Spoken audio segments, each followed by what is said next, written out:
जय हो बंदी छोड़ संत रामपाल जी महाराज की जय। सत साहेब,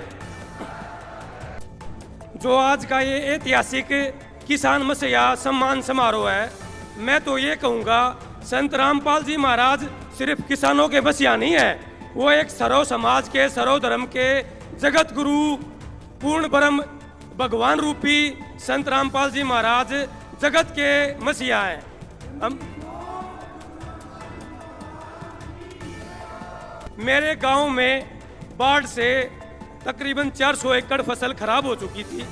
बावजूद इसके दिवाली वाले दिन संत रामपाल जी के अनुयायी जो भगत जन थे, दिवाली वाले दिन अपने परिवार को, अपने गांव को छोड़कर मेरे गांव में, जैसे श्री रामचंद्र भगवान के दूत के रूप में हनुमान जी उनके हमेशा साथ रहते थे, वे अनुयायी मेरे गांव में आए और मेरे गांव में 20-30 लाख रुपए की सहायता राशि दी।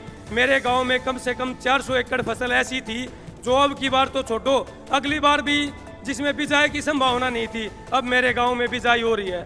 ये जो एक सोच है, अभी मैं 2 मिनट पहले नीचे था तो एक पत्रकार साथी ने पूछा कि भाई साहब, जो संत रामपाल जी महाराज हैं 11 साल से जेल में हैं, जो आदमी 11 साल से जेल में है वो लोगों का भला कैसे कर सकता है। मैंने कहा, जब भी भगवान ने मानव रूप में जन्म लिया है, चाहे रामचंद्र भगवान हो चाहे कृष्ण भगवान हो, उन्हें अपने आप को साबित करने के लिए परीक्षा देनी पड़ती है।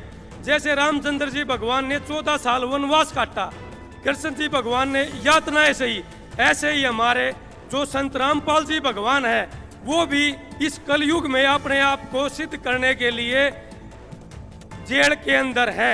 और जेल से ही इतना बड़ा विजन, इतनी बड़ी सोच कोई आदमी बिल्कुल नहीं कर सकता।